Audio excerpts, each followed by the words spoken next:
안녕하세요. 고향 영상 미디어 센터 라디오 제작단 고양이 팟캐스트의 김수정입니다.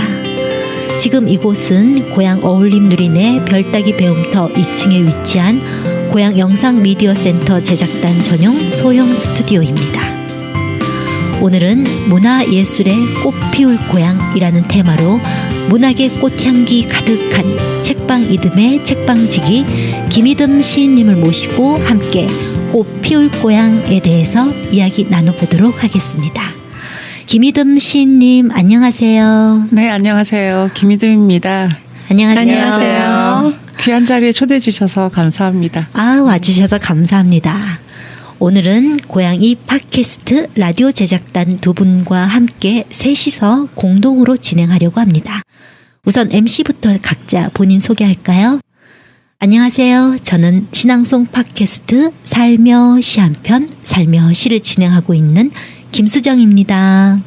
안녕하세요. 저는 60대를 살아가는 여인들의 이야기를 전하는 팟캐스트로 안나의 백지 편지를 진행하고 있는 조혜원입니다. 안녕하세요. 저는 안나의 백지 편지를 함께 진행하고 있는 안나의 친구 최영란입니다. 시인님 안녕하세요. 간단하게 본인 소개와 함께 인사 말씀 부탁드립니다. 예, 저는 불과 2년 전까지는 저를 시인 혹은 작가라고 소개하는 게 가장 일반적이었던 사람이고요. 15년째 대학에 출강하며 시, 소설, 에세이 그런 책들을 썼고요.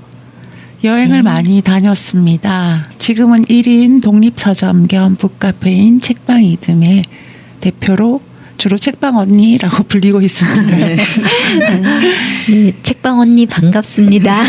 반갑습니다. 우선 김이듬 시인님의 프로필을 소개해드리고 이야기를 나누어 보도록 할게요. 김이듬 시인님은 경남 진주에서 태어나 부산대 동문과를 졸업하고 경상대 국문과대학원에서 문학 박사학위를 받았습니다. 2001년 개간 포에지로 등단했으며 시집으로는 별 모양의 얼룩, 명랑하라 판파탈, 말할 수 없는 애인, 베를린 다렘의 노래, 히스테리아, 표류하는 흑발이 있습니다. 장편소설 블러드 시스터즈와 산문집 모든 국적의 친구, 디어 슬로베니아가 있으며 연구 서적으로 한국 현대 페미니즘 시 연구가 있습니다. 두 권의 영역 시집 취어업 판파탈, 히스테리아와 한 권의 영역 장편소설 블러드 시스터즈가 있습니다. 이어서 최영란님께 부탁드려 볼까요? 한국문화예술위원회 파견 작가로 선정되어 2012년엔 베를린 자유대학 한국학과에서 2015년엔 슬로베니아 류블리아나 대학 한국학과에서 각각 한 학기간 한국 문학을 강의했습니다. 시와 세계 작품상, 김달진 창원문학상, 올해의 좋은 시상, 22세기 시인 작품상, 김춘수 시문학상 등을 수상하셨습니다. 현재 한양여자대학교 문예창작학과에 출강하며 1인 독립책방, 책방 이듬을 운영하고 있습니다. 네, 1인 독립책방, 책방 이듬. 서점 이름이 시인님의 이름과 같은데요. 이름이 참 신선한데요. 이듬은 어떤 뜻인가요? 프로필을 간략하게 소개해드려서요. 빠뜨린 부분은 작가님이 중간중간 채워주시길 바라며 먼저 이름에 관한 이야기부터 들려주시겠어요? 네, 프로필 굉장히 길게 설명해 주셨는데 더 넣을 거는 크게 없을 것 같고요. 네. 김이듬이라는 이름의 그 이듬은 순우리말입니다. 여러분 이듬해라고 하는 단어 아시죠? 네. 이듬해라고 할 때 그 이듬으로 뜻으로는 뭐 이다음, 넥스트, 미래 그런 의미인 동시에 그 농사 지을 때요 우리가 거듭매다, 이모작하다 그런 뜻으로도 사용하고 있습니다.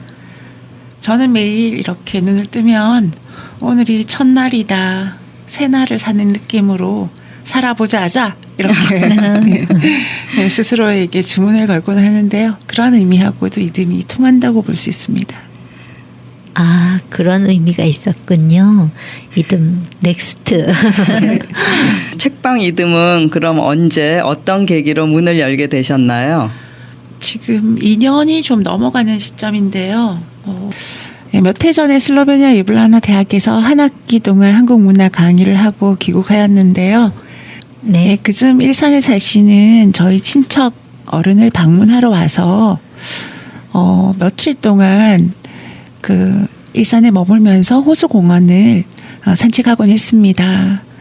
호수공원이 너무 좋아서 보자마자 그 호수공원과 그 숲과 산책로 그런 게 너무 마음에 들었어요. 네.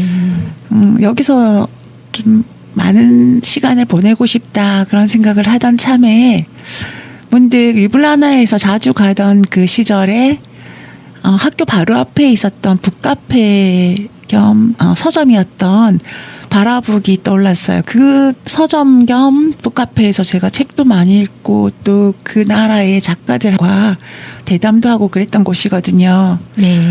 그리고 또 베를린 자유대학교 한국학과에서 한국문학을 가르치며 살던 시절에도 그 학교 앞에 있는 루이제라고 하는 북카페에서 정말 강의 준비도 하고 사람도 만나고 그리고 문 닫을 때까지 그 책을 읽고 그랬던 날들이 있었는데요. 네. 그러면서 제가 은연중에 나도 이런 공간을 한번 운영해 보고 싶다 그러한 생각을 하지 않았나 돌이켜보면 그런 생각이 들어요. 여행을 가면 항상 그 도서관이나 그 도시의 책방을 가장 먼저 가보는 그런 습관이 원래 있었거든요. 네. 파리에 가면 여러 선생님들도 아시겠지만 셰익스피어 앤 컴퍼니 네, 있잖아요. 네. 그런 너무 아름다운 서점이어서 그 좋은 영화의 그 배경으로도 사용되었던 서점이거든요. 네. 네, 그런 것도 꼭 가고 그 다음에 뭐 식당도 찾아보고 뭐 이렇게 숙소도 찾아볼 정도로 네. 그러다 보니까 제가 이런 질문을 많이 받아요. 어떻게 책방을 하시게 됐습니까? 이런 질문을 받으면 사실 딱 멋있게 대답을 하고 싶어요. 근데 모르겠어요. 약간 운명 같은 거였나? 내가 지금까지 항상 책방에 관심이 있었고 어느 나라를 가든 기웃기웃거렸던 그런 게 제 몸속에 어떤 지도처럼 만들어져가지고 결국 한국에서 이런 책방을 하게 되었나? 저도 사실 어디 홀린 것 같고 네. 네. 사실 좀 그래요. 의외, 저 자신도 굉장히 의외라고 생각합니다. 아, 그러셨군요. 그럼 책방 이듬을 찾아오시는 분들은 주로 어떤 분들이세요? 아무래도 주로 동네 주민들이시고요. 행사가 있을 때는 전국에서 다양한 연령층의 손님들이 오십니다. 서울이나 파주는 물론이고 멀리 통영, 대구, 대전, 네. 어제는 목포에서도 오셨더라고요. 그렇게 멀리서도 오세요? 네. 어떻게 꼭 일산을 책방 이듬 때문에 왔다 이런 사람도 많이 있어요. 네. 그리고 놀라지 마세요. 네. 실제로 미국에서 온 여성 시인 조엘 맥스완이라고 한 분이 서울작가 축제에 왔다가 책방 이듬을 찾아서 태어나서 처음으로 고양시 땅을 밟아보셨다고 하고요. 네, 조엘 맥스완이 그리고 미국에서 지금 연구하고 번역을 하고 있는 이지윤이라고 하는 분께서 오셨고 독일에서 캠퍼터 교수님 오셨고 네. 또 슬로베니아 유블라나에서 안드레이 베케시 교수님도 오시고 네. 또 그리고 고향에는 여러분 아실지 모르겠지만 외국인 노동자들도 꽤 사시고요. 네. 거주하시는 외국인들이 많으시더라고요. 네. 그런 분들 호수공원에 산책 나왔다가 네. 저녁 무렵에 들어와가지고 또 제가 또 외국 서적에 외국에서 산 시집이나 소설 이런 게 꽤 많이 있거든요. 네. 그리고 화집들도 있고 그런 거 사가시고 네. 또 그 다음날 친구분 데리고 다시 오시고 이런 분들도 계세요. 그래서 굉장히 다양한 분들이 자주 오시는 곳입니다. 아, 글로벌한데요. 그럼 정말 유명 인사들이 많이 다녀가셨네요. 건물 청소하시는 분도 오셨고 동네에서 짜장면 배달하시는 분도 오셨고 그리고 또 정치하시는 분 굉장히 바쁘시잖아요. 네. 도의원이신 그 네. 김달수 의원님께서도 네. 네, 그저께 우리 낭독회 할 때 오셔가지고 네. 살짝 구석에 앉으셨거든요. 네. 근데 제가 딱 성함을 부르면서 시 한 편 낭독해달라고 해가지고 주섬주섬 막 책에 뒤져서 시 한 편 천천히 이렇게 잘 낭독해 주시고 작가님하고 네. 대화하시고. 근데 네. 저희는 어떤 직업이건 네. 또 나이가 뭐 몇 살이건 그런 네. 거 상관없이 네. 모두 다 되게 평등하게 네. 모두 다 사랑을 서로 주고받으면서 네. 예, 어떤 그 공간에서는 다 특별한 존재로 네. 예, 생활하고 있다고 볼 수 있습니다. 아, 문화 사랑방이네요, 그야말로. 네. 예, 그렇죠. 예, 그래서 공식 네. 문화 사랑방으로 인증받았는데요. 네, 맞아요. 네. 책방 이듬은 여러 SNS에 소개가 되는 행사들도 많던데요. 매달 행사가 열리나요? 프로그램 안내 및 자세한 소개도 부탁드립니다. SNS 그러니까 페북이나 그러니까 책방에 든 페북 페이지도 있고 인스타그램이 있어서 거기에 소개하기도 하고요. 네. 또 알게 모르게 언론으로도 많이 노출이 되어졌더라고요. 네, 네. 예, 뭐 텔레비전, 라디오, 잡지 네. 이런 매체에 소개된 경우도 꽤 있었습니다. 네. 네, 책방의 이듬에서는 단발성의 그 인문학 행사도 자주 있지만 정기적인 행사를 위주로 하고 있습니다. 몇 가지만 짚어서 말씀드리자면 매달 두세 가지 행사 중에서 가장 우선으로 꼽을 수 있는 게 그 일상과 파주 작가들이 중심이 된다. 그런 의미로 일산할 때 일, 파주할 때 파를 따서 네. 일파만파 낭독회라고 아, 하는 행사를 일파만파. 네, 고정적으로 매달 열고 있습니다. 네. 벌써 50회가 오. 예, 많이 하셨네요. 네. 다가왔으니까 이 지역에 사시는 많은 작가님들께서 직접 지금 선생님과 저희가 마주 앉은 것처럼 이렇게 가까운 자리에서 서로 작품 이야기도 하고 낭독도 하고 그런 행사들을 했거든요. 네. 뭐 황석영 선생님 같은 경우도 두 번의 2회에 걸쳐서 일파만파 낭독회를 무료로 해주셨습니다. 거마비라든지 낭독료 그런 거 받지 않으시고요. 네. 네. 너무 감사하죠. 그리고 네. 일산에 사시는 선생님들만 꼽아보자면 배수아 작가님, 네. 그리고 문태준 시인님, 네. 이문재 선생님, 네. 네, 이런 분들을 비롯해서 50명 훨씬 넘는 초대 작가님들이 와주셨어요. 왜냐하면 50회라고 해도 네. 두 분이 오시는 경우도 있거든요. 네. 뭐 박영준 네. 선생님하고 장석주 선생님 부부시니까 부부를 네. 함께 네. 초대를 했던 네. 경우도 있고 또 네. 친한 네. 친구 시인들끼리 초대한 경우도 있고 그렇기 때문에 네. 네. 또 그리고 매달 작가와의 만남 시간도 있습니다. 네. 그때는 굳이 시소설뿐만이 아니라 다른 뭐 과학서적 또 법률서적 네. 기타 등등 네. 다양한 책들을 내신 작가님들과의 만남을 하고 있고요. 그것도 지금 20회가 넘어가죠. 저희 친구 작가님들은 저한테 미친 듯이 행사를 하는구나 이렇게 얘기를 합니다. 예, 그리고 심야 책방이라고 문체부와 네. 한국출판문화진흥회 한국서점연합회가 후원하는 책방으로 네. 책방 이름이 선정되었어요. 네. 그래서 매달 마지막 주 금요일 저녁 7시 30분에 무료 영화 상영회를 열고 있습니다. 밤의 영화관이죠. 책방이 한 달에 한 번 금요일 저녁 7시 30분에는 마법에 걸려가지고 영화관으로 변신하는 거예요. 네. 네. 예, 그땐 무료로 다과를 즐기면서 또 영어 해설도 듣으시고요. 또 감상을 네. 서로 나누기도 합니다. 네. 예, TV 북소리에서 취재 녹화로 오시기도 했고요. 네. 이 모든 행사 대부분은 무료로 아름답게 진행되고 있습니다. 여러분 한번 꼭 와주시고요. 네. 아참 그리고 다 소개하려면 시간이 너무 많이 걸리는데요. 제가 네. 좀 많이 빠뜨린 거예요. 그 외에도 독서 모임이 두세 가지가 예, 소그룹으로 진행되고 있고요. 그리고 네. 시창작 교실도 꾸준히 열성적으로 네. 열리고 있습니다. 정말 풍성한 프로그램인데요. 네, 제가 다 기억을 못할 정도로 많아요. 메모해서 네, 책방 이듬으로. 네. 저희들도 지난 6월 초에 책방 이듬에서 열린 이재준 고양시장과 함께하는 김경윤의 책 읽을 고향에 참석했는데요. 고양시에서 책 읽는 문화를 만들고자 고양시 내에 있는 지역 서점에서 책에 대한 이야기를 나누는 행사라고 들었습니다. 책방 이듬에서의 북 콘서트는 김이듬 시인님의 표류하는 흑발과 히스테리아 두 권의 시집에 대해 이야기도 나누고 참가하신 분들의 낭독도 들어보았는데요. 신앙송 팟캐스터인 김수정 님도 낭독하셨죠. 네. 그때 시장님이 몇 시간 동안이나 동네 작은 서점에서 시민들과 함께해서 좀 놀라기도 했어요. 북 콘서트에 함께하지 못한 분들을 위해 잠시 이야기 들려주시겠어요?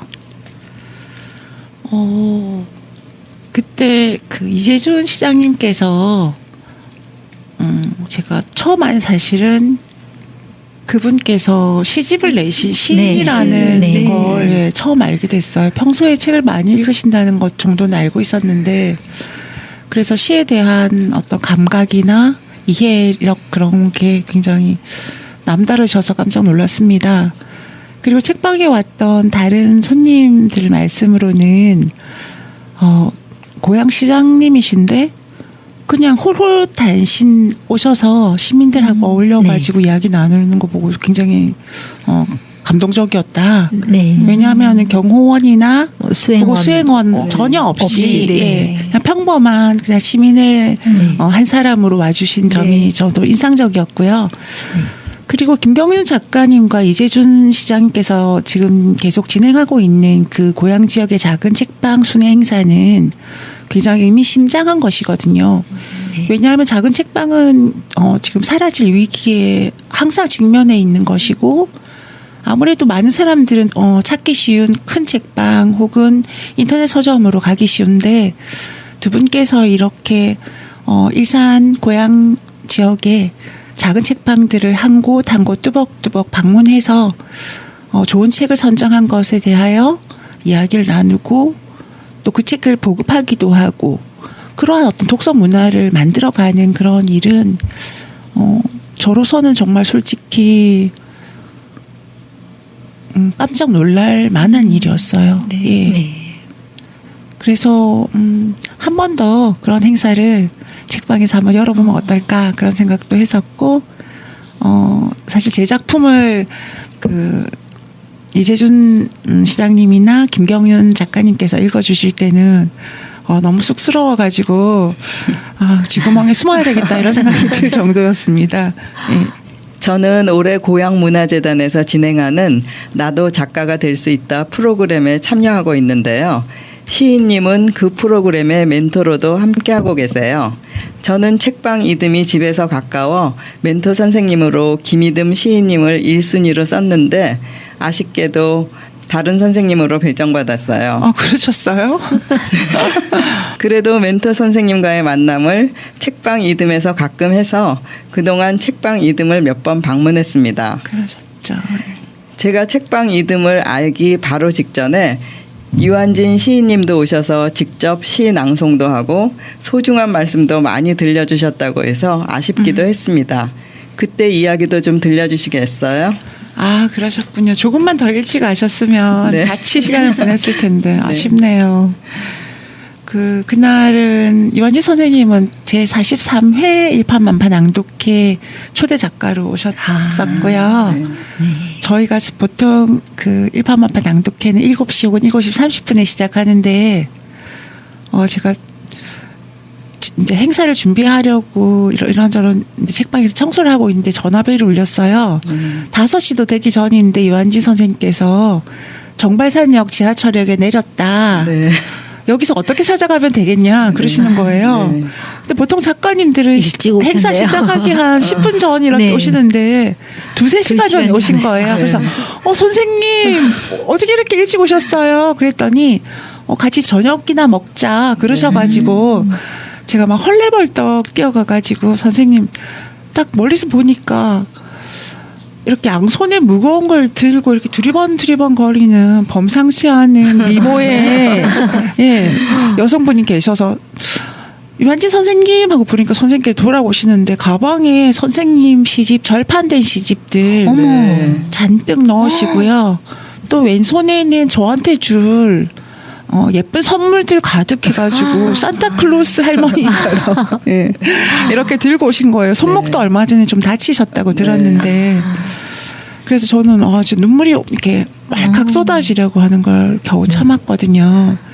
아마도 그 제자 뻘에 가까운 후배 시인이 네. 객지에다가 이렇게 책방을 냈는데 망하면 안 되지. 어떻게든 오래오래 좀 잘했으면 좋겠다. 그런 마음으로 아마 그냥 그런 뜨거운 마음 하나로, 다정한 마음 하나로 오셔가지고 낭독회 할 때도 선생님 작품을 읽으셔야 되는데 사람들이 굉장히 많이 모였었거든요. 그 자리가 모자랄 정도로 많은 관객들이 오셨는데 저희 책방 이름 좀 잘 부탁합니다.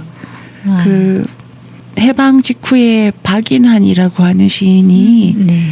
종로의 마리서사라고 하는 네. 작은 책방을 열었는데 네. 1년도 채 못하고 망했지만 책방이 이름은 문학사에 남을 수 있게 여러분이 많이 도와주시기 바랍니다. 그렇게 하니까 책방에 단골로 오시는 손님께서 선생님 작품 낭독도 좀 들어봅시다 막 이러면서 예.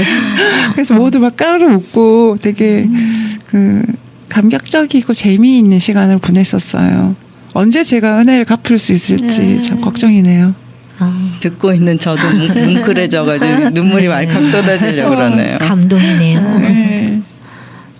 한 번 또 모시죠.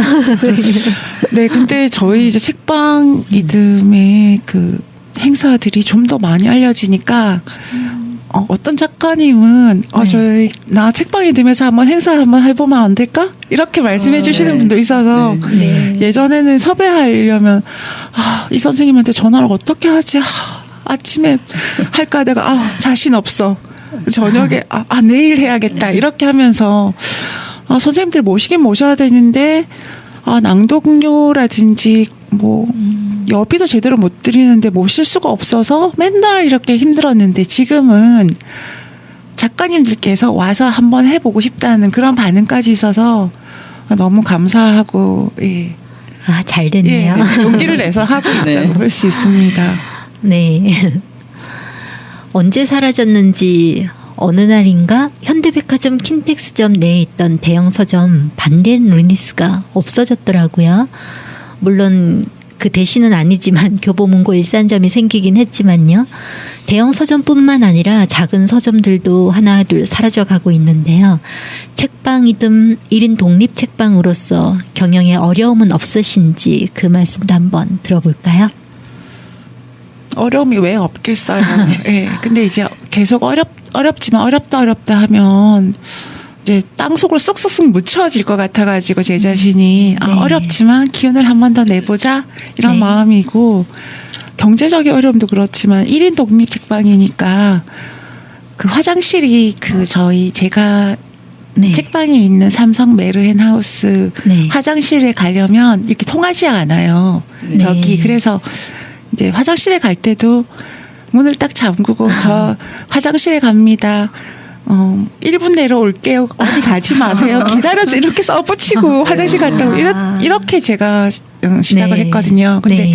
지금은 주민분들이 네. 책방 앞에 뭐가 떨어져 있으면 주워 줍고 배너가 이렇게 바람에 넘어져 있으면 세워놓고 그러시거든요. 네. 그래서 문 열어놓고 화장실 가요. 네. 그게 네. 점점 어려움이 네. 나아지고 있는 것이고, 요즘은 또 소상공인들 누구 하나 어렵지 않은 분이 안 계신 것 같아요. 네. 예를 들어서 책방 옆에도 작은 카페가 있었는데, 네. 그 카페가 문을 닫고 한 4, 5개월 동안 텅 비어 있었다가 최근에 또 다른 가게가 문을 열었거든요. 네. 그런 거 보면은 어떤 일을 해도 오래 할 수 없고, 예. 네. 뭐 건물주 좋은 일 시킨다 이런 말 우리가 하잖아요. 예. 그럴 정도로 좀 힘든 일이 좀 더 많고, 좀 구체적으로 하자면 책방 이듬 또한 월세 부담으로 굉장히 어려운 실정입니다. 오죽하면 제가 대학 강의료, 문학 특강료, 그러니까 책방 외부에서 하는 강의, 특강, 뭐 이런 다른 심사 이런 행사들을 하면 이렇게 비용이 발생하지 않습니까? 그걸 다 책방 월세 혹은 책 구입비 이런 걸 다 밀어 넣은 지 지금 2년 넘어가고 있는데요. 네. 그 고향문화재단에서 하는 멘토링 그 네. 프로그램 있지 않습니까? 네. 예. 그런 경우는 그러한 걸 해가지고 그 행사에 대해서 잠깐 말씀드리자면 고향문화재단에서 처음으로 주단 프로젝트인데요. 그것은 평범한 시민 한 사람이 생애 첫 책을 발간하는 거예요. 네. 책 한 권을 발간하는 것은 우주가 망했다가 다시 살아나는 거랑 마찬가지인 굉장히 큰 우주적인 어떤 일이라고 저는 생각하는데, 어쨌든 그러한 프로젝트를 하는데 그 멘토링 선생님들도 고향에 살고 있는 많은 작가님들이시거든요. 그리고 또 멘토 책방이라고 해서 책방도 이렇게 작은 독립 책방을 그 시민 작가님과 멘토 작가님의 만남의 장으로 활용하게끔 해주시기 때문에 저는 그런 프로젝트가 저희 책방 이듬을 월세를 내는데 많은 도움을 주셨다, 이걸 밝히고 싶습니다, 이 자리에서. 앞으로 네. 그런 프로젝트가 좀 많이 생겼으면 좋겠습니다. 그것은 한 존재에게도 굉장히 많은 잊지 못할 사건이 될 것이고, 또 책방에도 큰 도움이 되는 프로젝트이죠. 네. 계속되었으면 좋겠어요. 내년에도 내후년에도.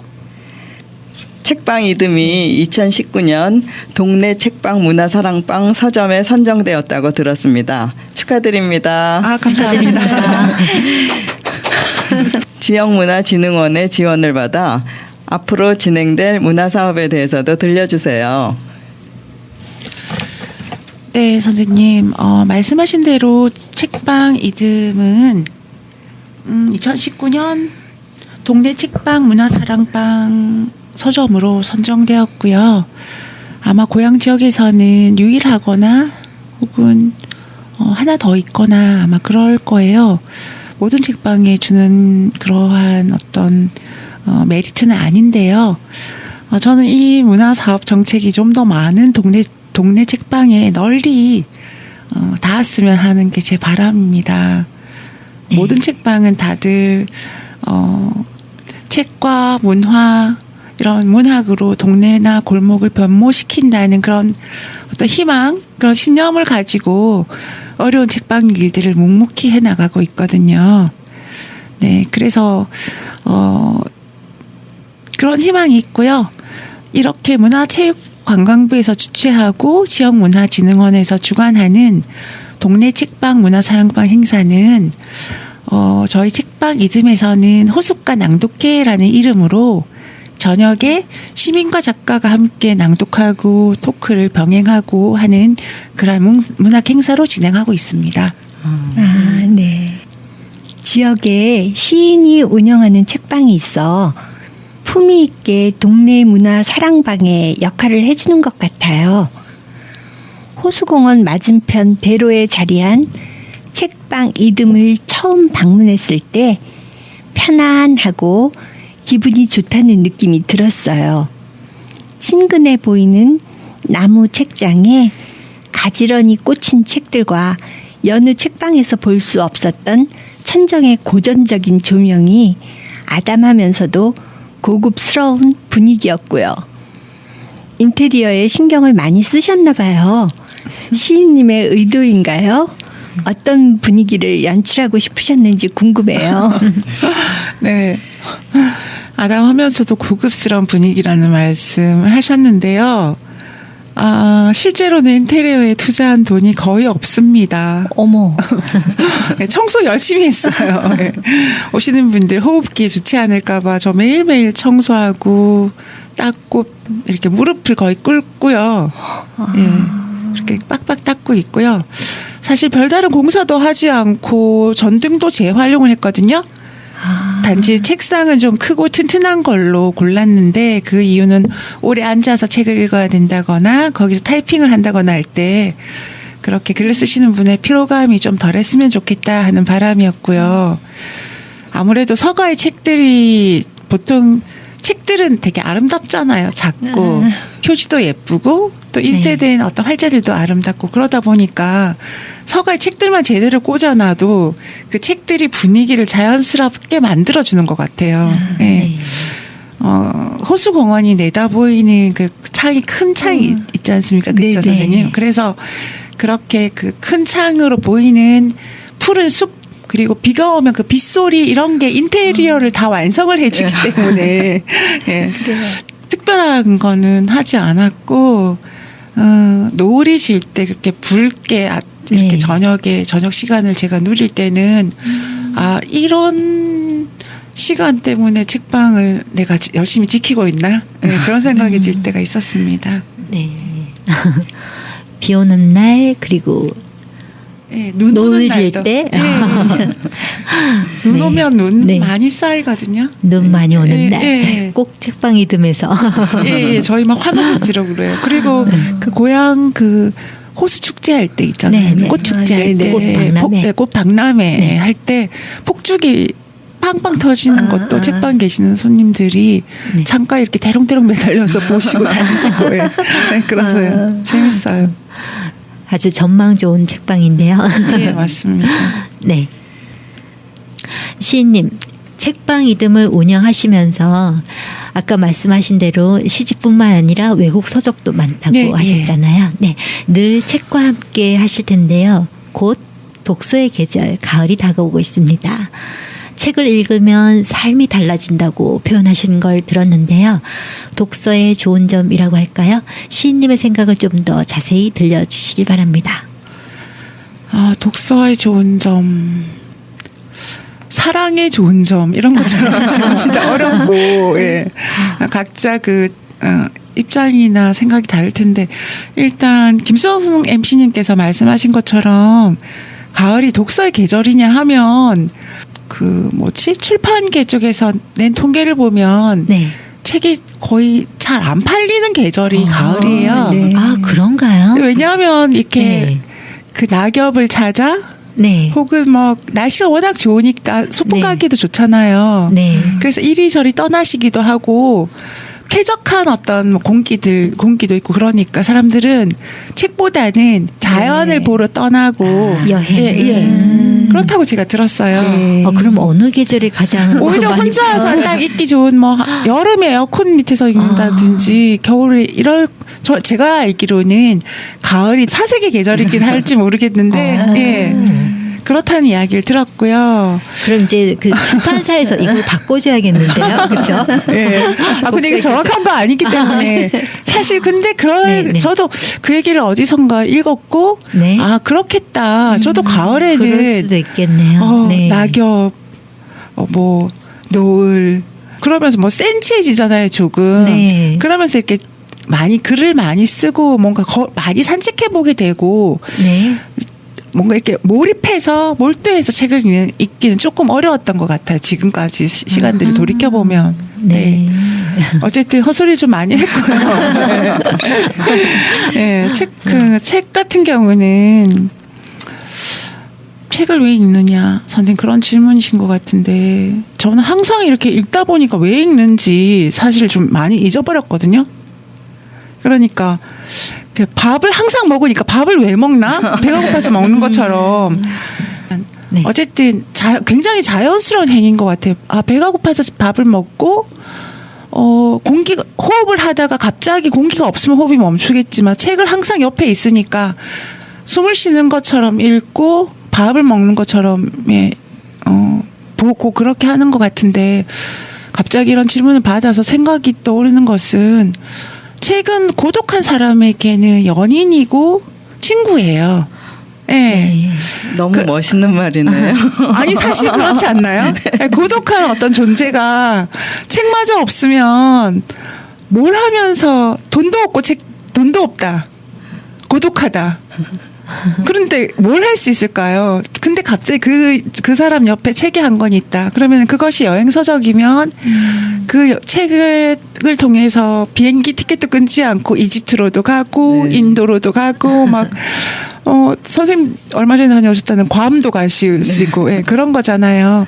그래서 책은 아마도 혼자서 가만히 앉아 멀리 여행을 떠나게도 해주는 그런 것이고 이 세계를 깊이 있게 또 다양한 방식으로 이해할 수 있는 힘을 길러주기도 하는 것 같습니다.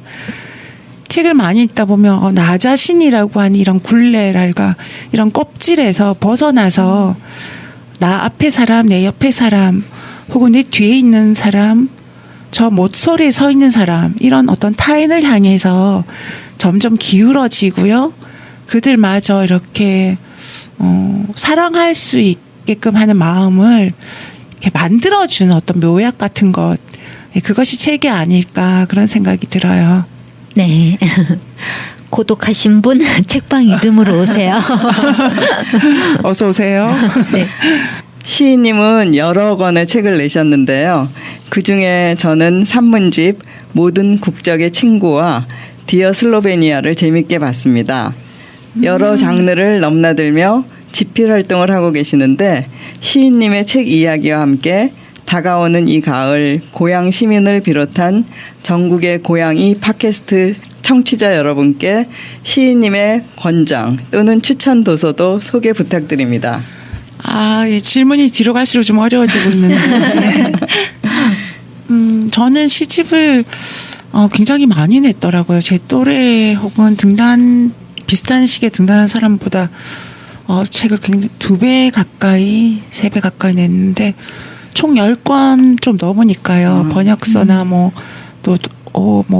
연구서 같은 것까지 다 합하면요. 네. 근데 시집은 지금 7번째 시집까지 이 방송이 나갈 때쯤에는 나와 있어요. 그러니까 7번째 시집이 나왔어요. 네. 그래서 그런데 좀 시들은 약간 난해하다, 독특하고 좀 어렵다 그런 이야기를 듣긴 하는데 그냥 좀 뭐라고 할까 풍경화가 아닌 약간 인상주의적인 그림을 그냥 바라본다는 느낌으로 관대하게 저의 작품을 봐주시면 화가 나지 않으실 거예요. 어떤 저희 친정 큰아버지께서는 제 작품을 보고는 도대체 무슨 소리야? 나 같은 사람이 이해를 못하면 누가 더 이해하겠어? 막 이렇게 하시면서 그러시면 제가 할 말이 없거든요. 근데 예술은 그렇게 많이 배운 사람이라고 무조건 이해할 수 있고 적게 배운 사람이라고 뭐 느낄 수 없는 그런 게 아니잖아요. 네. 그래서 예술이니까요. 뭐 제가 이렇게 궁색하게 이야기를 하곤 하는데 아까 그 조여원 선생님께서 읽어주셨다는 모든 국적의 친구 같은 경우는 제가 황지우 선생님이랑 방정 시인, 신보선 시인과 함께 파리에서 열리는 그 문학 비엔날레에 초대받아서 갔을 때 거기에서 비엔날레가 끝나고 제가 좀 더 머물렀어요. 파리에. 머물면서 그곳에 살고 있는 그 한국에서 입양되어서 파리로 온 여성. 저보다 한 2살 정도 어린 친구였는데 그 사람은 제가 낭독회를 했던 그 롤랑바르트 도서관에 사서로 있는 분이셨거든요. 그분을 만나면서 제가 파리에서 내가 만나는 사람들을 인터뷰를 한번 해보자는 생각이 들었어요. 왜냐하면 그 사서로 계신 그분이 한국말을 전혀 못하고 한국을 증오하고 있는 근데 굉장히 똑똑하고 아름다운 여성이었어요. 근데 그 친구를 제가 인터뷰해서 책에 싣지 않으면 아무도 한국 사람 중에 이 친구가 자기 원했건 원치 않았건 상관하지 않고 프랑스라는 나라로 팔려가다시피 해서 거기서 성장했고 거기서 프랑스 남자와 결혼을 했으며 그 프랑스 남자의 이상한 좋지 않은 어떤 언행으로 인해서 이혼을 하고 혼자서 2아이를 키우는 엄마로 살고 있고 매일 우울증 약을 먹어야 되는 그런 사람이 있다는 걸 내가 쓰지 않으면 아무도 모를 것 같다는 생각이 들고 너무 슬픈 거예요. 그래서 내 또래의 어떤 여성이 이렇게 힘든 삶을 꿋꿋하게 살고 있다는 걸 내가 증명하고 싶다. 이런 생각으로 시작했던 그 인터뷰를 제가 있었던 작은 굉장히 쥐가 왔다 갔다 하는 게스트하우스 그 동네에 있는 노숙자가 있었어요. 그 골목에. 네. 노숙자도 인터뷰를 했거든요. 네. 너무 궁금한 거예요. 제가 마트 갔다 오거나 박물관 갔다 오거나 이렇게 할 때 보면 항상 그 자리에 누워 있어요. 날씨도 굉장히 추운데. 네. 근데 어느 날 제가 이렇게 먹던 음식이 좀 있어가지고 깨끗한 부분만 이렇게 좀 가지고 좀 주저앉아가지고 걔는 항상 누워 있었기 때문에 네. 나랑 이 빵이랑 맥주 한 잔 같이 먹을래? 그랬더니 나 그거 안 좋아하고 그 맥주 말고 나 와인을 좋아하는데 좀 와인 이름을 대는데 되게 비싼 와인을 얘기하는 거예요. 그래서 제가 그냥 이거 먹어 그랬더니 나 거리의 철학자야.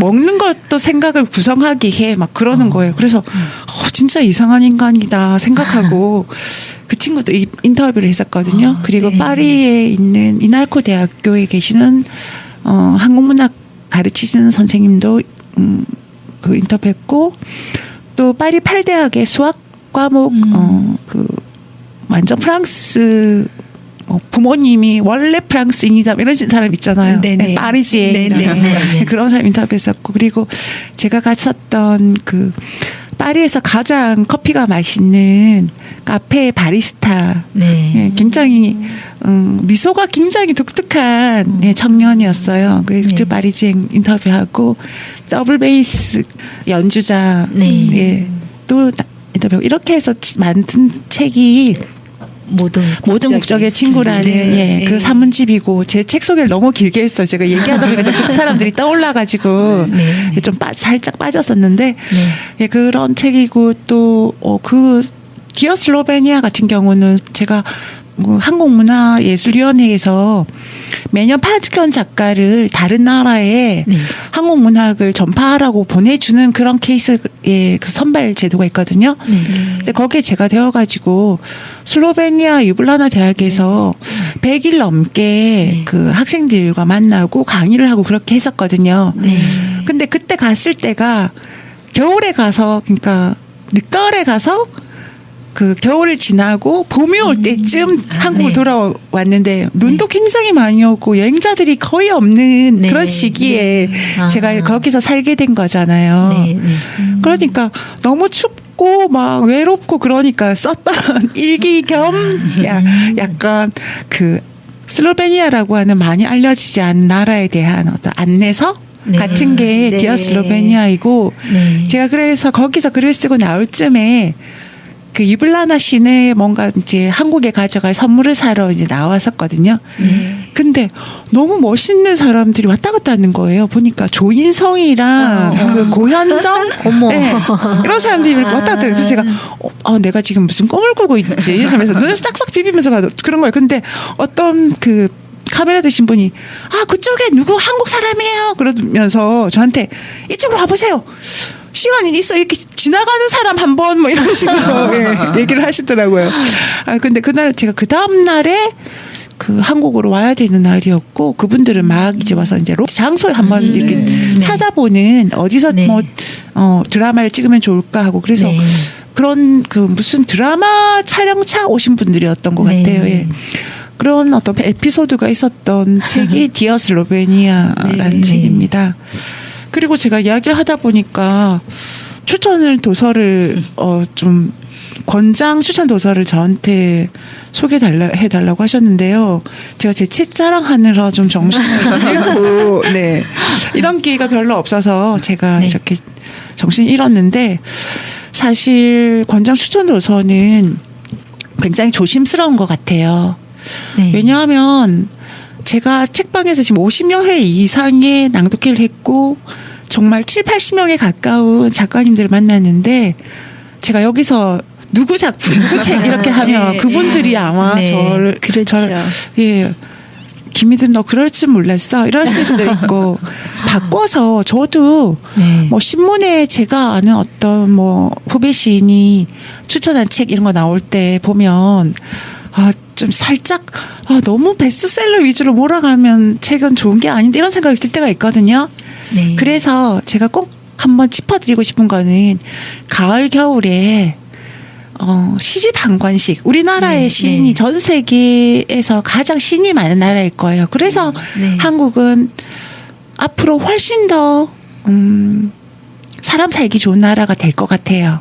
네. 시인이 많은 이 나라에서 굳이 베스트셀러가 아니더라도 굳이 대형 출판사에서 나온 시집이 아니더라도 시집 한 권씩쯤 사셔가지고 빌려보지 마시고 좀 가방에 가볍잖아요. 넣어 네, 다니면서 네. 짬짬이 읽어보시고 네. 또 시는 이렇게 김수정 선생님처럼 이렇게 소리 내어서 읽으면 그냥 눈으로 읽는 거랑 맛이 다르거든요. 느낌이. 네. 그렇게 한번 소리도 내어서 읽어보시는 그런 가을이 되셨으면 좋겠고 또 한두 가지 더 말씀드려도 될까요? 네.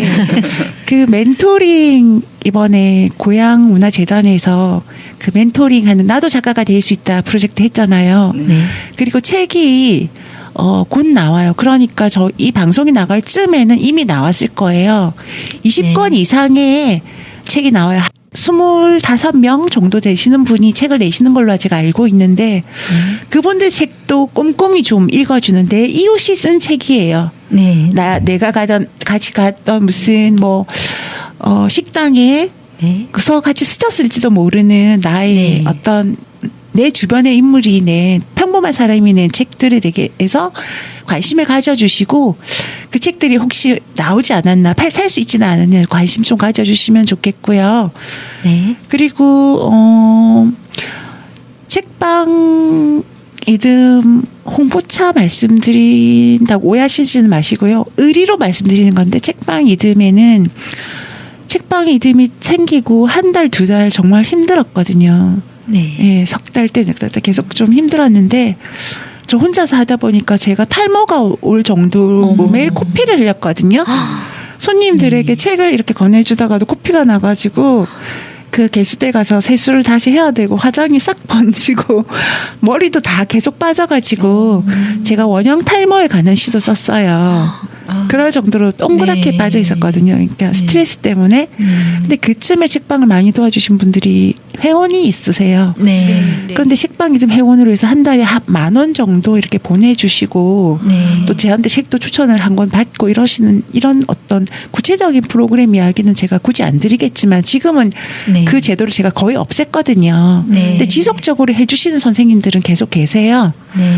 아무튼 초창기에 굉장히 어려웠을 때 책방 이듬의 회원제를 저한테 제안하시고 1호로 회원이 되셔가지고 지금까지 매달 적지 않은 책 한 3권 정도 살 돈 이상의 그 정도의 돈을 꼬박꼬박 보내주시고 계시는 분이 회원 1호님이신데요. 네. 네. 그분은 법조인이에요.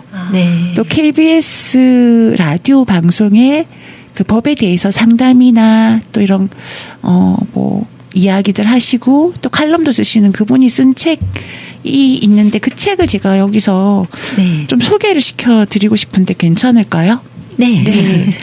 그분은 책방이 지금까지 잘 유지될 수 있도록 어떤 조언을 아끼지 않으신 분이시고 그분 외에도 책방에는 굉장히 많은 분들이 가족 회원으로 저를 도와서 책방에 항상 애정을 갖고 멀리서 지켜봐 주시고 또 매달 회비도 보내주시고 이런 분들이 계셔가지고 책방이 유지되고 있는데요. 그 중에서 굉장히 많이 팔린 책인데 개정판이 나왔다고 해서 말씀드리려고 합니다. 저자는 김용국이라는 네. 평범한 법원 공무원이시고요. 네. 그분이 쓰신 생활법률 상식 사전이라고 하는 책이 있어요. 예, 그 책을 제가 좀 강권 네. 추천. 네. 예.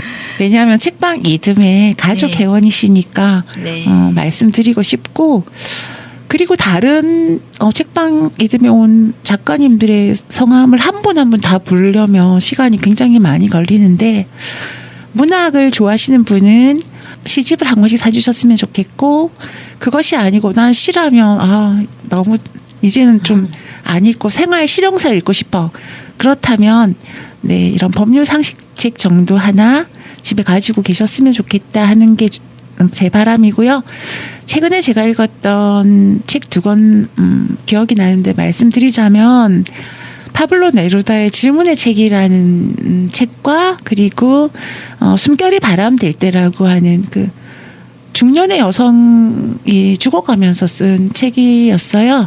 폴 칼라니티라고 한 작가가 쓴 책을 읽어보시기를 권장합니다. 네, 됩니다. 아, 네, 말씀 잘 들었습니다. 무슨 책을 읽을지 고민이셨던 분들은 올가을 시인님의 말씀처럼 시집 한 권 꼭 사셔서 읽어보시기 바랍니다. 소리 내서 읽기. 네. 아, 시인님, 혹시 기다렸던 질문이 안 나왔거나 하시고 싶은 말씀 있으시다면 들려주세요. 책방 이듬 위치와 이용 시간 등도 말씀해 주시고요. 못다한 이야기가 별로 없네요. 편하게 세 분 선생님들 너무 그냥 다정한 제 친구 같고 다들 책방에 오셨던 손님으로도 오시고 또 행사에 와서 시도 낭독해 주시고 하셨던 분들이셔서 그냥 하고 싶었던 이야기 편하게 다 했고요. 네, 이런 시간을 주셔서 감사합니다. 네. 그리고 제가 진솔하게 편하게 답변 드렸는데 괜찮으셨어요? 네, 네, 저는 여기 비단 책방 이듬만을 홍보하려고 온 건 아니에요. 이 방송을 들으시는 여러분들께서는 자신이 살고 있는 곳, 또 일터 근처에 있는 자그마한 동네 책방들을 자주 이용해 주세요. 굉장히 고독한 직업이라고 할 수 있는 책방지기에게 살짝 어깨 툭툭 먼지 털어두듯이 하면서 힘내요. 이렇게 해주시고 애정으로 지켜봐 주신다면 저는 더 바랄 것이 없겠습니다. 혹시라도 책방 이듬 근처로 그러니까 호수공원에 방문하시는 분들이 계시다면 호수공원 주차장 바로 앞쪽에 있는 그 책방 이듬에 와주시면 좋겠고요. 그곳의 주소는 일산동구 무궁화로 8-28 삼성 메르헨하우스 1층입니다. 네. 네, 그리고 주차장이 있으니까요. 1층부터 지하 3층까지 주차장이 있으니까 그 주차장에 무료로 주차하시고 큰 길가로 넣으면 1층에 책방 이듬 문이 있어요. 간판이 너무 조그매가지고 잘 안 보일 수도 있는데요. 예. 눈을 한번 조금 더 크게 뜨고 예, 찾아봐 주시면 될 것 같습니다. 오픈 시간은 오후 1시부터 오후 9시까지 있고요. 휴무일은 일요일, 월요일이 있고요. 월요일은 제가 대학 강의가 있어서 부득이 네. 문을 닫습니다. 네. 그 날을 피해서 예, 오시면 제가 언제든지 누군가의 방문을 기다리면서 아마 어쩌면 창밖을 바라보고 있거나 네. 또는 책을 읽으나 들어오시는 걸 못 느낄 수도 있어요. 그러면 네. 하면서 먼저 안녕하세요 이렇게 인사해 주시면 고맙겠습니다. 네. 네. 네, 자세한 안내 감사합니다. 네, 지금까지 문화예술의 꽃피울 고향 테마로 2019 동네 책방 문화사랑방 서점에 선정된 책방 이듬을 운영하고 계신 김이듬 시인님을 모시고 이야기 나눠보았습니다. 시인님, 오늘 함께 해주셔서 정말 감사드립니다. 언제나처럼 밝고 건강하고 행복한 나날들 되시길 바라며 아쉽지만 여기서 인사드릴게요. 앞으로 책방 이듬에서 더 자주 뵙겠습니다. 감사합니다. 감사합니다. 감사합니다.